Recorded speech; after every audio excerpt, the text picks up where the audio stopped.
ማንቸስተር ዩናይትድ የሁለት ታዳጊዎች ለማስፈረም እየተነጋገረ ነው። ማንቸስተር ዩናይትድ ሁለት የወጣት 16 ዓመት የመሃል ሜዳ ተጫዋች ለማስፈረም ንግግር ላይ እንደሚገኙ ተገልጿል። ማንቸስተር ዩናይትድ ለማስፈረም እያነጋገረ የሚገኘው የመጀመሪያው ተጫዋች የእንግሊዝ ከ17 ዓመት በታች አምበል ሲዝ ሪዲጎን መሆኑ ተነግሯል። ሌላኛው ተጫዋች ከማንቸስተር ሲቲ ጋር ለመለያየት የተቃረበው ታይረስ ኑቢዜ ከማንቸስተር ዩናይትድ ኢላማ መሆኑ ተገልጿል። ሲዝ ሮድሪጎን በአሁኑ ሰዓት በፉልሃም የአጥቂ አማካኝ ሲሆን ከዩናይትድ በተጨማሪ በቼልሲ፣ በሊቨርፑል እና በማንቸስተር ሲቲ ይፈልጋል። ሁለቱም ተጫዋቾች በማንቸስተር ዩናይትድ ተጋብዘው ኦልትራፎርድ ስታዲየምን እና ካሪንግተን መጎብኘታቸው ተዘግቧል። ኒውካስትል በይፋ ተጫዋች አስፈረመ።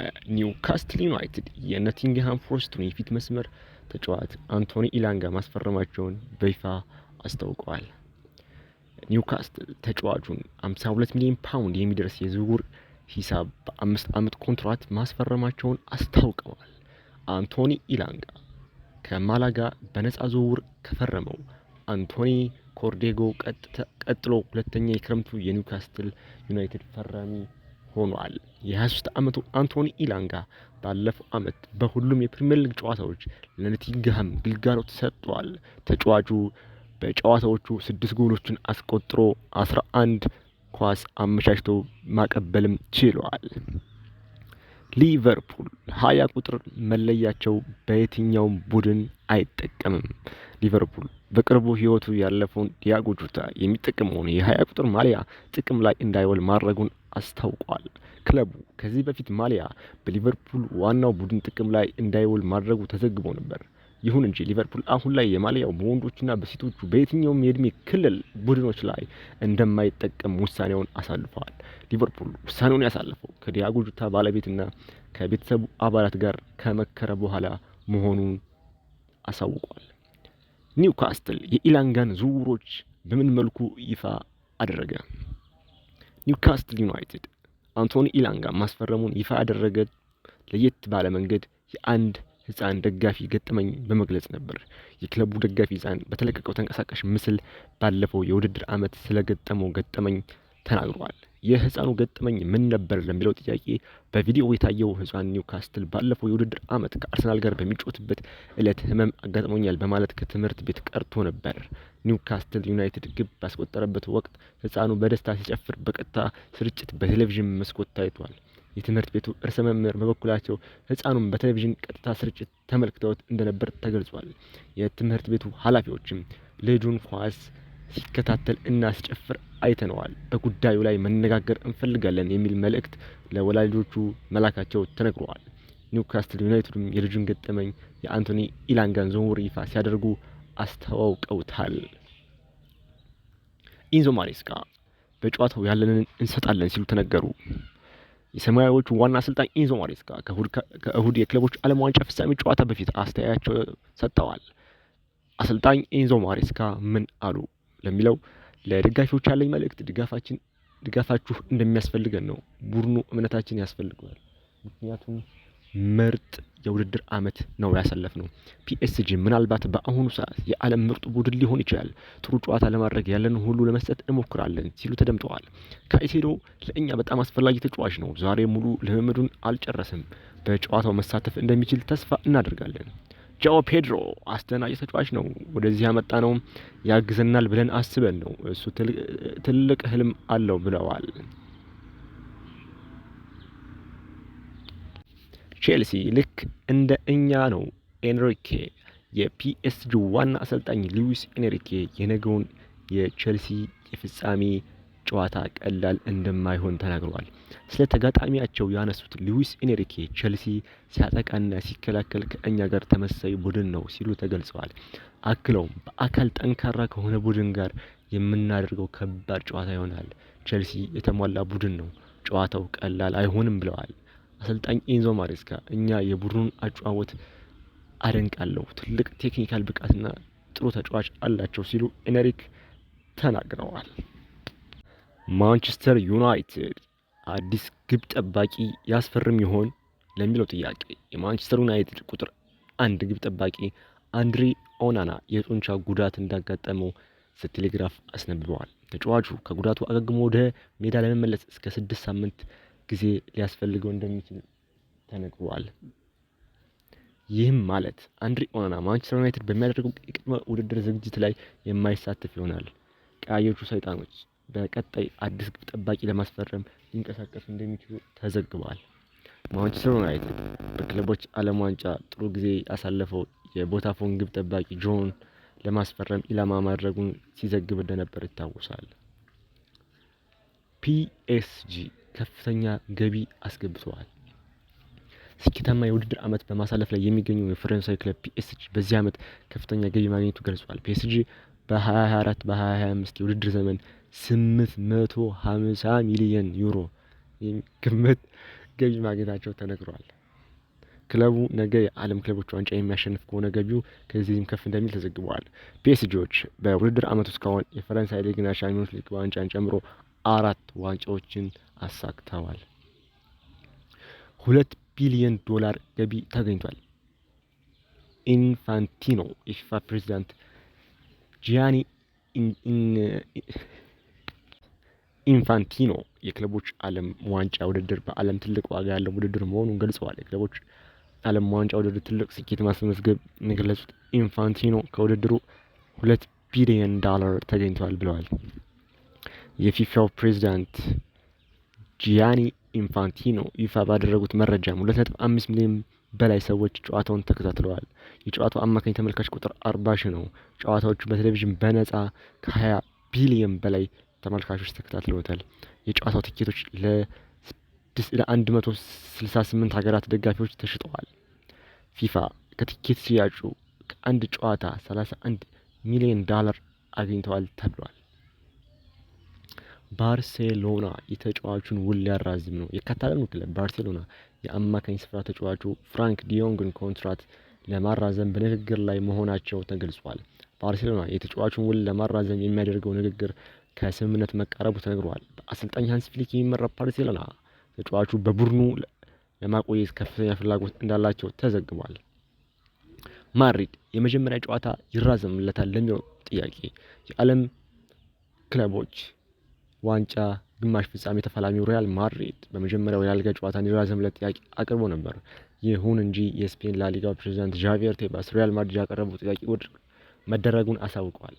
ሪያል ማድሪድ በክለቦች ዓለም ዋንጫ ግማሽ ፍጻሜ በመድረሱ ምክንያት ለዝግጅት ጊዜ ያጥረኛል የሚል ነበር ከኦሳሱና ጋር የሚያደርገውን ጨዋታ የመጀመሪያውን እንዲራዘምለት የጠየቀው። የላሊጋ ፕሬዚዳንት ዣቪየር ቴባስ በበኩላቸው ጨዋታው አይተላለፍም ያሉ ሲሆን ቼልሲና ፒኤስጂ እንኳን ይህንን አልጠየቁም ብለዋል። ሪያል ማድሪድ እየጠየቀ ያለው 20 ሳይሆን 1 እረፍት ይኑረኝ ነው። በዚህ ምክንያት የማዛወር ጨዋታ የለኝም ሲሉ ፕሬዚዳንቱ ተነጋግረዋል። ሪያል ማድሪድ አንድ ቀን ስላረፈና በኦሳሱና ይሸነፋል የሚል እምነት የለኝም። ዣቪየር ቴባስ። ሳንቲ ካዞርላ ውሩን አራዘመ። ስፔናዊ አማካኝ ሳንቲ ካዞርላ በልጅነት ክለቡ ሪያል ኦቬዶ ቤት ያለውን ኮንትራት ማራዘሙ ይፋ ተደርጓል። የ40 ዓመቱ ሳንቲ ካዞርላ ቡድኑን በአምበልነት እየመራ ከ24 ዓመታት በኋላ በላሊጋው ማብቃቱ አይዘነጋም። አሁን ላይ ሳንቲ ካዞርላ በሪያል ኦቪዶ አንድ የውድድር ዓመት ለመቆየት ውሉን እንዳራዘመ ይፋ ሆኗል። የቀድሞው አርሰናል ተጫዋች ሳንቲ ካዞርላ ከ24 ዓመታት በኋላ ወደ ላሊጋ የተመለሰውን የልጅነት ክለቡን እየመራ በስፔን ላሊጋ የምንመለከተው ይሆናል። የማሸነፍ እድሉ እኩል ነው። ኮኮሬላ የምዕራብ ለንደኑ ክለብ ቼልሲ ተከላካይ ማርክ ኮኮሬላ የፍጻሜው ጨዋታ የማሸነፍ እድሉ ለሁለቱም ክለቦች እኩል መሆኑን ተናግሯል። ፍጻሜ ሁልጊዜም ፍጻሜ ነው የሚለው ኮኮሬላ የማሸነፍ እድሉ ለሁለታችንም እኩል ነው፣ 50-50 ይሆናል ሲል ተደምጧል። አክሎም ከረጅም የውድድር ዓመት በኋላ እዚህ አሁን ያለንበት ደረጃ ይገባናል በማለት ተናግሯል። ለጨዋታ ዝግጁ ነን። እነሱ ምርጥ ተጫዋቾች አላቸው፣ እኛም ምርጥ ተጫዋቾች አሉን። ጨዋታው ከባድ ይሆናል። ማርክ ኮኮሬላ። ሊዮኔል አንድሬስ ሜሲ የራሱን ሪከርድ አሻሻለ። አርጀንቲናዊ ተጫዋች ሊዮኔል ሜሲ ኢንተር ሚያሚ ሌሊት ናሽቪልን 2-1 ሲያሸንፍ ሁለቱን የማሸነፊያ ግቦች አስቆጥሯል። ሊዮኔል ሜሲ በ5 ተከታታይ የሜጀር ሊግ ሶከር ጨዋታ ከአንድ በላይ ግቦችን በማስቆጠር የራሱን ሪከርድ አሻሽሏል። ሜሲ ከቀናት በፊት በ4 ተከታታይ የሜጀር ሊግ ሶከር መደበኛ ውድድር ጨዋታ ላይ ከአንድ በላይ ግቦችን ያስቆጠረው በታሪክ የመጀመሪያው ተጫዋች መሆን ችሎ ነበር። ሊዮኔል ሜሲ ባለፉት 5 ተከታታይ የሊግ ጨዋታዎች የጨዋታው ኮከብ ተብሎ መመረጥ ችሏል። የ8 ጊዜ ባላንዶር አሸናፊው ሊዮኔል አንድሬስ ሜሲ ሪከርድ ባሻሻለው ያለፉት 5 ጨዋታዎች 10 ጎሎችን አስቆጥሯል። በተጨማሪም በውድድር ዓመቱ ሊዮኔል ሜሲ 16 ግቦችን አስቆጥሮ 7 ኳስ አመቻችቶ አቀብሏል።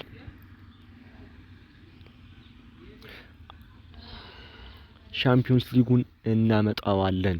ላሚን ያማል ጉድ! ስፔናዊ የባርሴሎና የፊት መስመር ተጫዋች ላሚን ያማል ቡድናችን በሚቀጥለው የውድድር ዓመት ተፎካካሪ እንደሚሆን ገልጿል። በሚቀጥለው የውድድር ዓመት በትልቅ ደረጃ እንፋለማለን ሲል ላሚን ያማል ለክለቡ ደጋፊዎች ቃል ገብቷል። አክሎም በሚቀጥለው ዓመት በእርግጠኝነት የሻምፒዮንስ ሊግ ዋንጫውን ወደ ቤቱ እንመልሰዋለን ሲል ተደምጧል።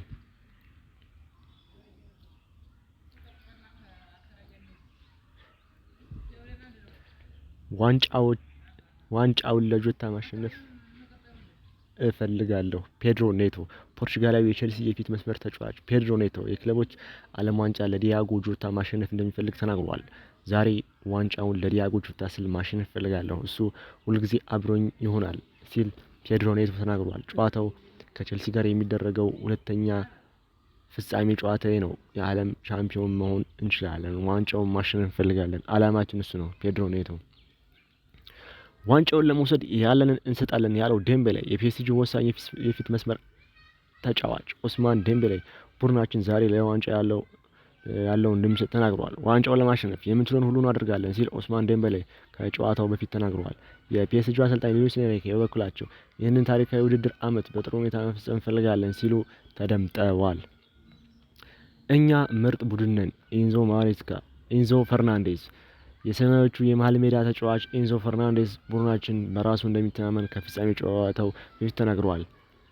ጠንካራ ቡድን እንደምንገጥም እናውቃለን ያለው ኤንዞ ፈርናንዴዝ ለጨዋታው በጥሩ ሁኔታ ተዘጋጅተናል ብሏል። አክሎም እኛ በራሳችን እንተማመናለን፣ እኛም እንደ እነሱ ምርጥ ቡድን ነን ሲል ተደምጧል። ጨዋታው አያስፈራንም፣ ለማሸነፍ እንጥራለን። የሰማያዊዎቹ ተከላካይ ስፍራ ተጫዋች ማሎ ጉስቶ ቡድናቸውን ጨዋታው ለማሸነፍ መጣር እንዳለበት አሳስቧል። እኛ ቼልሲዎች ነን የሚለው ተጫዋቹ እዚህ ያለነው ስለሚገባን ነው፣ ጨዋታው ምንም አያስፈራም በማለት ተናግሯል። ለእኛ ጥሩ ፈተና ይሆናል፣ አስፈላጊው ነገር ከዚህ ቡድን ጋር መፎካከር እንደምንችል ማሳየት ነው ሲል ማሎ ጉስቶ ገልጿል። ለፍጻሜ መድረስ በቂ አይደለም፣ ፍጻሜውን ጨዋታ ለማሸነፍ መጣር አለብን። ማሎ ጉስቶ ፒኤስጂ ልክ እንደ ቼልሲ ሁለት ተጫዋቾችን በቅጣት አጥቶ ነበር የግማሽ ፍጻሜውን ጨዋታ ያደረገው። ይሁን እንጂ ፒኤስጂ በቅጣት ያጣቸውን ዊሊያን ፓሾ እና ሉካስ ሄርናንዴዝ ግልጋሎት በዛሬው ፍጻሜ ጨዋታ አያገኝም። ዊሊያን ፓሾ እና ሉካስ ሄርናንዴዝ በሩብ ፍጻሜ ጨዋታ በተመለከቱት ቀይ ካርድ ምክንያት 2 ጨዋታዎች መቀጣታቸው የሚታወስ ነው። በግማሽ ፍጻሜው ለፒኤስጂ ጥሩ ዜና የነበረው ጉዳት ላይ የነበረው ኦስማን ዴምቤሌ ወደ ቋሚ አሰላለፍ መመለሱ ነበር። ኦስማን ዴምቤሌ በዛሬው የፍጻሜ ጨዋታ በቋሚነት ለመጀመር ዝግጁ ይሆናል ተብሎ ይጠበቃል። ፒኤስጂ የቼልሲን ሪከርድ ይገታ ይሆን ለሚለው ጥያቄ የምዕራቡ ለንደን ክለብ ቼልሲ በክለቦች ዓለም ዋንጫ ውድድር ባደረጋቸው 6 ጨዋታዎች 5 ግቦችን ተቆጥሮበታል። ይሁን እንጂ ቼልሲ በየትኛውም ጨዋታ በመጀመሪያው አጋማሽ ግብ አልተቆጠረበትም። ፒኤስጂ በበኩሉ በክለቦች ዓለም ዋንጫ ውድድር በመጀመሪያ አጋማሽ 8 ግቦች ማስቆጠር ችሏል። በውድድሩ ከፒኤስጂ በላይ ብዙ የመጀመሪያ አጋማሽ ግብ 11 ያስቆጠረ አነስተኛው ክለብ ኦክላንድ ሲቲ የገጠመው ባየር ሙኒክ ብቻ ነው።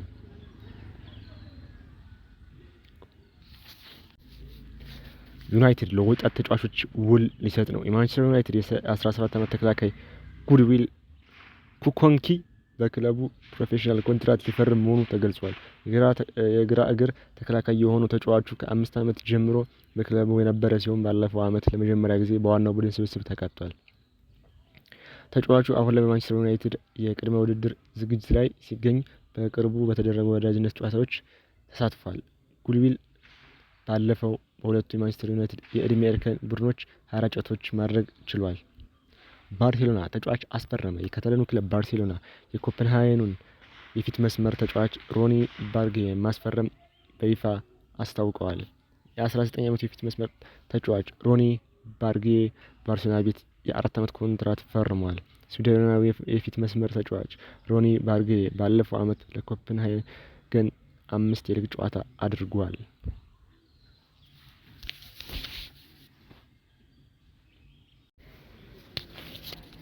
ማንቸስተር ዩናይትድ የሁለት ታዳጊዎች ለማስፈረም እየተነጋገረ ነው። ማንቸስተር ዩናይትድ ሁለት የወጣት 16 ዓመት የመሃል ሜዳ ተጫዋች ለማስፈረም ንግግር ላይ እንደሚገኙ ተገልጿል። ማንቸስተር ዩናይትድ ለማስፈረም እያነጋገረ የሚገኘው የመጀመሪያው ተጫዋች የእንግሊዝ ከ17 ዓመት በታች አምበል ሲዝ ሪዲጎን መሆኑ ተነግሯል።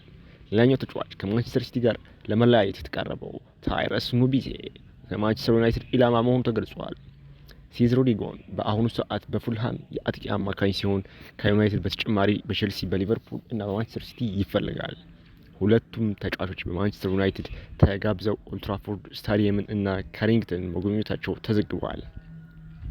ኒውካስትል በይፋ ተጫዋች አስፈረመ። ኒውካስትል ዩናይትድ የኖቲንግሃም ፎረስቱን የፊት መስመር ተጫዋች አንቶኒ ኢላንጋ ማስፈረማቸውን በይፋ አስታውቀዋል። ኒውካስትል ተጫዋቹን 52 ሚሊዮን ፓውንድ የሚደርስ የዝውውር ሂሳብ በ5 ዓመት ኮንትራት ማስፈረማቸውን አስታውቀዋል። አንቶኒ ኢላንጋ ከማላጋ በነፃ ዝውውር ከፈረመው አንቶኒ ኮርዴጎ ቀጥሎ ሁለተኛ የክረምቱ የኒውካስትል ዩናይትድ ፈራሚ ሆኗል። የ23 ዓመቱ አንቶኒ ኢላንጋ ባለፈው ዓመት በሁሉም የፕሪሚየር ሊግ ጨዋታዎች ለኖቲንግሃም ግልጋሎት ሰጥቷል። ተጫዋቹ በጨዋታዎቹ 6 ጎሎችን አስቆጥሮ 11 ኳስ አመቻችቶ ማቀበልም ችሏል። ሊቨርፑል 20 ቁጥር መለያቸው በየትኛውም ቡድን አይጠቀምም። ሊቨርፑል በቅርቡ ሕይወቱ ያለፈውን ዲያጎ ጆታ የሚጠቀመውን የ20 ቁጥር ማሊያ ጥቅም ላይ እንዳይውል ማድረጉን አስታውቋል። ክለቡ ከዚህ በፊት ማሊያ በሊቨርፑል ዋናው ቡድን ጥቅም ላይ እንዳይውል ማድረጉ ተዘግቦ ነበር። ይሁን እንጂ ሊቨርፑል አሁን ላይ የማሊያው በወንዶችና በሴቶቹ በየትኛውም የእድሜ ክልል ቡድኖች ላይ እንደማይጠቀም ውሳኔውን አሳልፈዋል። ሊቨርፑል ውሳኔውን ያሳለፈው ከዲያጎ ጆታ ባለቤትና ከቤተሰቡ አባላት ጋር ከመከረ በኋላ መሆኑን አሳውቋል። ኒውካስትል የኢላንጋን ዝውውሮች በምን መልኩ ይፋ አደረገ? ኒውካስትል ዩናይትድ አንቶኒ ኢላንጋ ማስፈረሙን ይፋ ያደረገ ለየት ባለ መንገድ የአንድ ህፃን ደጋፊ ገጠመኝ በመግለጽ ነበር። የክለቡ ደጋፊ ህፃን በተለቀቀው ተንቀሳቃሽ ምስል ባለፈው የውድድር ዓመት ስለገጠመው ገጠመኝ ተናግሯል። የህፃኑ ገጠመኝ ምን ነበር ለሚለው ጥያቄ በቪዲዮ የታየው ህፃን ኒውካስትል ባለፈው የውድድር ዓመት ከአርሰናል ጋር በሚጫወትበት ዕለት ህመም አጋጥሞኛል በማለት ከትምህርት ቤት ቀርቶ ነበር። ኒውካስትል ዩናይትድ ግብ ባስቆጠረበት ወቅት ህፃኑ በደስታ ሲጨፍር በቀጥታ ስርጭት በቴሌቪዥን መስኮት ታይቷል። የትምህርት ቤቱ ርዕሰ መምህር በበኩላቸው ህፃኑን በቴሌቪዥን ቀጥታ ስርጭት ተመልክተውት እንደነበር ተገልጿል። የትምህርት ቤቱ ኃላፊዎችም ልጁን ኳስ ሲከታተል እና ሲጨፍር አይተነዋል፣ በጉዳዩ ላይ መነጋገር እንፈልጋለን የሚል መልእክት ለወላጆቹ መላካቸው ተነግሯል። ኒውካስትል ዩናይትድም የልጁን ገጠመኝ የአንቶኒ ኢላንጋን ዝውውር ይፋ ሲያደርጉ አስተዋውቀውታል። ኢንዞ ማሬስካ በጨዋታው ያለንን እንሰጣለን ሲሉ ተነገሩ። የሰማያዊዎቹ ዋና አሰልጣኝ ኢንዞ ማሬስካ ከእሁድ የክለቦች ዓለም ዋንጫ ፍጻሜ ጨዋታ በፊት አስተያየታቸው ሰጥተዋል። አሰልጣኝ ኢንዞ ማሬስካ ምን አሉ ለሚለው ለደጋፊዎች ያለኝ መልእክት ድጋፋችሁ እንደሚያስፈልገን ነው። ቡድኑ እምነታችን ያስፈልገዋል። ምክንያቱም ምርጥ የውድድር ዓመት ነው ያሳለፍነው። ፒኤስጂ ምናልባት በአሁኑ ሰዓት የዓለም ምርጡ ቡድን ሊሆን ይችላል። ጥሩ ጨዋታ ለማድረግ ያለን ሁሉ ለመስጠት እንሞክራለን ሲሉ ተደምጠዋል። ካይሴዶ ለእኛ በጣም አስፈላጊ ተጫዋች ነው። ዛሬ ሙሉ ልምምዱን አልጨረሰም። በጨዋታው መሳተፍ እንደሚችል ተስፋ እናደርጋለን። ጃኦ ፔድሮ አስደናቂ ተጫዋች ነው። ወደዚህ ያመጣ ነው ያግዘናል ብለን አስበን ነው። እሱ ትልቅ ህልም አለው ብለዋል። ቼልሲ ልክ እንደ እኛ ነው። ኤንሪኬ የፒኤስጂ ዋና አሰልጣኝ ሉዊስ ኤንሪኬ የነገውን የቼልሲ የፍጻሜ ጨዋታ ቀላል እንደማይሆን ተናግረዋል። ስለ ተጋጣሚያቸው ያነሱት ሉዊስ ኤንሪኬ ቼልሲ ሲያጠቃና ሲከላከል ከእኛ ጋር ተመሳሳይ ቡድን ነው ሲሉ ተገልጸዋል። አክለውም በአካል ጠንካራ ከሆነ ቡድን ጋር የምናደርገው ከባድ ጨዋታ ይሆናል። ቼልሲ የተሟላ ቡድን ነው፣ ጨዋታው ቀላል አይሆንም ብለዋል። አሰልጣኝ ኢንዞ ማሬስካ እኛ የቡድኑን አጨዋወት አደንቃለሁ፣ ትልቅ ቴክኒካል ብቃትና ጥሩ ተጫዋች አላቸው ሲሉ ኤንሪክ ተናግረዋል።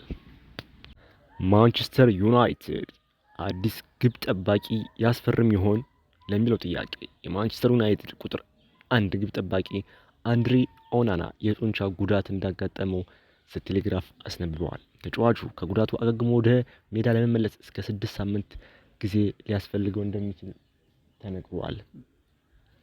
ይህም ማለት አንድሪ ኦናና ማንቸስተር ዩናይትድ በሚያደርገው የቅድመ ውድድር ዝግጅት ላይ የማይሳተፍ ይሆናል። ቀያዮቹ ሰይጣኖች በቀጣይ አዲስ ግብ ጠባቂ ለማስፈረም ሊንቀሳቀሱ እንደሚችሉ ተዘግቧል።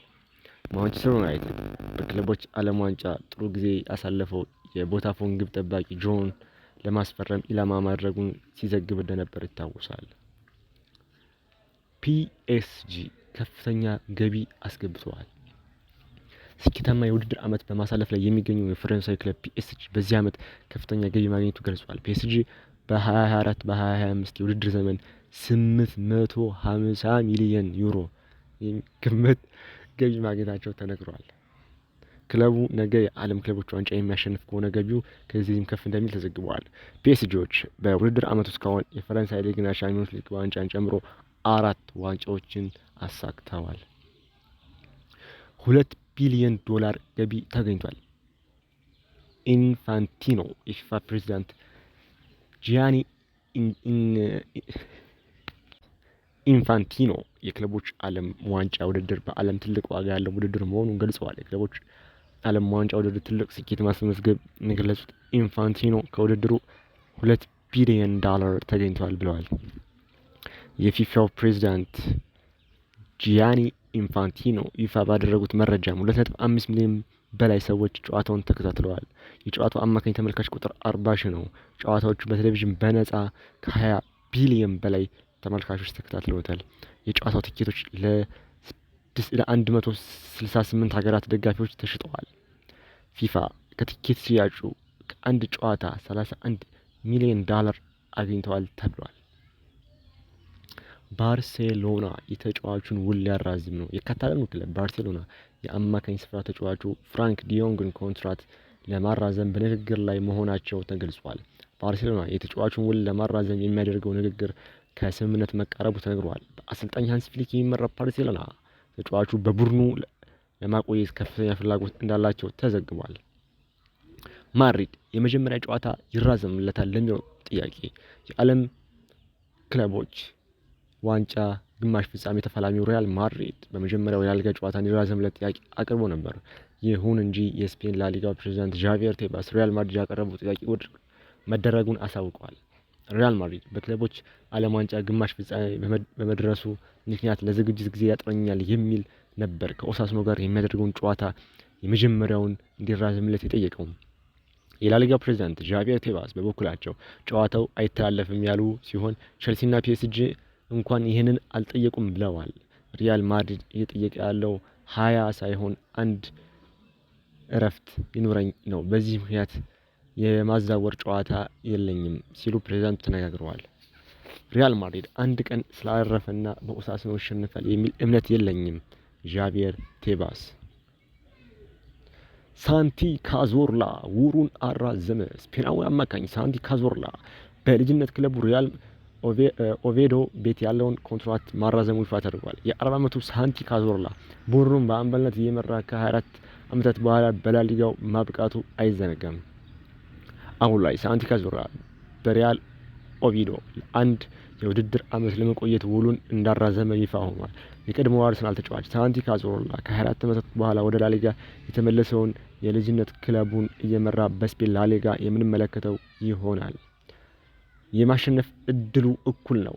ኮኮሬላ የምዕራብ ለንደኑ ክለብ ቼልሲ ተከላካይ ማርክ ኮኮሬላ የፍጻሜው ጨዋታ የማሸነፍ እድሉ ለሁለቱም ክለቦች እኩል መሆኑን ተናግሯል።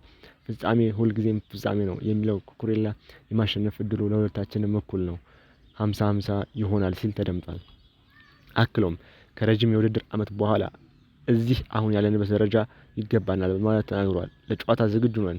እነሱ ምርጥ ተጫዋቾች አላቸው፣ እኛም ምርጥ ተጫዋቾች አሉን። ጨዋታው ከባድ ይሆናል። ማርክ ኮኮሬላ። ሊዮኔል አንድሬስ ሜሲ የራሱን ሪከርድ አሻሻለ። አርጀንቲናዊ ተጫዋች ሊዮኔል ሜሲ ኢንተር ሚያሚ ሌሊት ናሽቪልን 2-1 ሲያሸንፍ ሁለቱን የማሸነፊያ ግቦች አስቆጥሯል። ሊዮኔል ሜሲ በ5 ተከታታይ የሜጀር ሊግ ሶከር ጨዋታ ከአንድ በላይ ግቦችን በማስቆጠር የራሱን ሪከርድ አሻሽሏል። ሜሲ ከቀናት በፊት በ4 ተከታታይ የሜጀር ሊግ ሶከር መደበኛ ውድድር ጨዋታ ላይ ከአንድ በላይ ግቦችን ያስቆጠረው በታሪክ የመጀመሪያው ተጫዋች መሆን ችሎ ነበር። ሊዮኔል ሜሲ ባለፉት 5 ተከታታይ የሊግ ጨዋታዎች የጨዋታው ኮከብ ተብሎ መመረጥ ችሏል። የ8 ጊዜ ባላንዶር አሸናፊው ሊዮኔል አንድሬስ ሜሲ ሪከርድ ባሻሻለው ያለፉት 5 ጨዋታዎች 10 ጎሎችን አስቆጥሯል። በተጨማሪም በውድድር ዓመቱ ሊዮኔል ሜሲ 16 ግቦችን አስቆጥሮ 7 ኳስ አመቻችቶ አቀብሏል።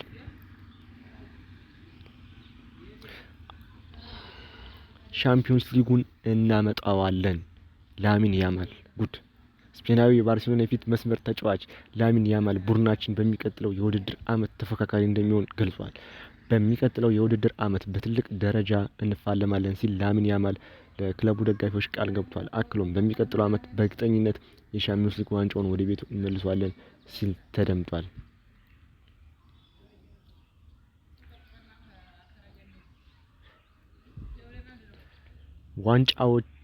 ዋንጫውን ለጆታ ማሸነፍ እፈልጋለሁ። ፔድሮ ኔቶ ፖርቹጋላዊ የቼልሲ የፊት መስመር ተጫዋች ፔድሮ ኔቶ የክለቦች ዓለም ዋንጫ ለዲያጎ ጆታ ማሸነፍ እንደሚፈልግ ተናግሯል።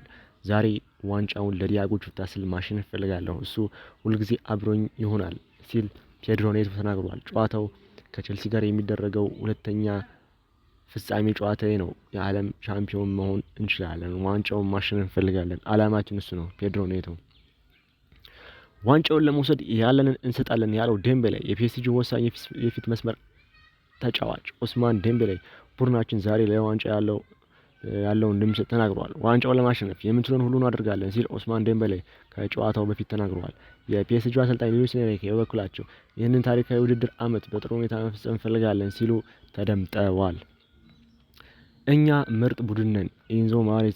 ኢንዞ ፈርናንዴዝ የሰማያዊዎቹ የመሃል ሜዳ ተጫዋች ኤንዞ ፈርናንዴዝ ቡድናችን በራሱ እንደሚተማመን ከፍጻሜ ጨዋታው በፊት ተናግሯል። ጠንካራ ቡድን እንደምንገጥም እናውቃለን ያለው ኤንዞ ፈርናንዴዝ ለጨዋታው በጥሩ ሁኔታ ተዘጋጅተናል ብሏል። አክሎም እኛ በራሳችን እንተማመናለን፣ እኛም እንደ እነሱ ምርጥ ቡድን ነን ሲል ተደምጧል። ጨዋታው አያስፈራንም፣ ለማሸነፍ እንጥራለን። የሰማያዊዎቹ ተከላካይ ስፍራ ተጫዋች ማሎ ጉስቶ ቡድናቸውን ጨዋታው ለማሸነፍ መጣር እንዳለበት አሳስቧል። እኛ ቼልሲዎች ነን የሚለው ተጫዋቹ እዚህ ያለነው ስለሚገባን ነው፣ ጨዋታው ምንም አያስፈራም በማለት ተናግሯል። ለእኛ ጥሩ ፈተና ይሆናል፣ አስፈላጊው ነገር ከዚህ ቡድን ጋር መፎካከር እንደምንችል ማሳየት ነው ሲል ማሎ ጉስቶ ገልጿል። ለፍጻሜ መድረስ በቂ አይደለም፣ ፍጻሜውን ጨዋታ ለማሸነፍ መጣር አለብን። ማሎ ጉስቶ ፒኤስጂ ልክ እንደ ቼልሲ ሁለት ተጫዋቾችን በቅጣት አጥቶ ነበር የግማሽ ፍጻሜውን ጨዋታ ያደረገው። ይሁን እንጂ ፒኤስጂ በቅጣት ያጣቸውን ዊሊያን ፓሾ እና ሉካስ ሄርናንዴዝ ግልጋሎት በዛሬው ፍጻሜ ጨዋታ አያገኝም። ዊሊያን ፓሾ እና ሉካስ ሄርናንዴዝ በሩብ ፍጻሜ ጨዋታ በተመለከቱት ቀይ ካርድ ምክንያት 2 ጨዋታዎች መቅጣታቸው የሚታወስ ነው። በግማሽ ፍጻሜው ለፒኤስጂ ጥሩ ዜና የነበረው ጉዳት ላይ የነበረው ኦስማን ዴምቤሌ ወደ ቋሚ አሰላለፍ መመለሱ ነበር። ኦስማን ዴምቤሌ በዛሬው የፍጻሜ ጨዋታ በቋሚነት ለመጀመር ዝግጁ ይሆናል ተብሎ ይጠበቃል። ፒኤስጂ የቼልሲን ሪከርድ ይገታ ይሆን ለሚለው ጥያቄ የምዕራቡ ለንደን ክለብ ቼልሲ በክለቦች ዓለም ዋንጫ ውድድር ባደረጋቸው 6 ጨዋታዎች 5 ግቦችን ተቆጥሮበታል። ይሁን እንጂ ቼልሲ በየትኛውም ጨዋታ በመጀመሪያው አጋማሽ ግብ አልተቆጠረበትም። ፒኤስጂ በበኩሉ በክለቦች ዓለም ዋንጫ ውድድር በመጀመሪያ አጋማሽ 8 ግቦች ማስቆጠር ችሏል። በውድድሩ ከፒኤስጂ በላይ ብዙ መጀመሪያ አጋማሽ ግብ 11 ያስቆጠረ አነስተኛው ክለብ ኦክላንድ ሲቲ የገጠመው ባየር ሙኒክ ብቻ ነው።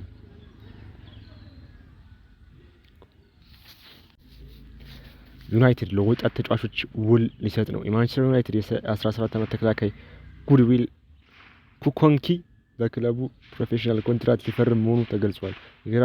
የግራ እግር ተከላካይ የሆነው ተጫዋቹ ከ5 ዓመት ጀምሮ በክለቡ የነበረ ሲሆን ባለፈው ዓመት ለመጀመሪያ ጊዜ በዋናው ቡድን ስብስብ ተካቷል። ተጫዋቹ አሁን ላይ በማንቸስተር ዩናይትድ የቅድመ ውድድር ዝግጅት ላይ ሲገኝ በቅርቡ በተደረጉ ወዳጅነት ጨዋታዎች ተሳትፏል። ጉድዊል ባለፈው በሁለቱ የማንቸስተር ዩናይትድ የዕድሜ እርከን ቡድኖች 24 ጨዋታዎች ማድረግ ችሏል። ባርሴሎና ተጫዋች አስፈረመ። የካታላኑ ክለብ ባርሴሎና የኮፐንሃገኑን የፊት መስመር ተጫዋች ሮኒ ባርጌ ማስፈረም በይፋ አስታውቀዋል። የ19 ዓመቱ የፊት መስመር ተጫዋች ሮኒ ባርጌ ባርሴሎና ቤት የ4 ዓመት ኮንትራት ፈርሟል። ስዊድናዊ የፊት መስመር ተጫዋች ሮኒ ባርጌ ባለፈው ዓመት ለኮፐንሃገን 5 የሊግ ጨዋታ አድርጓል።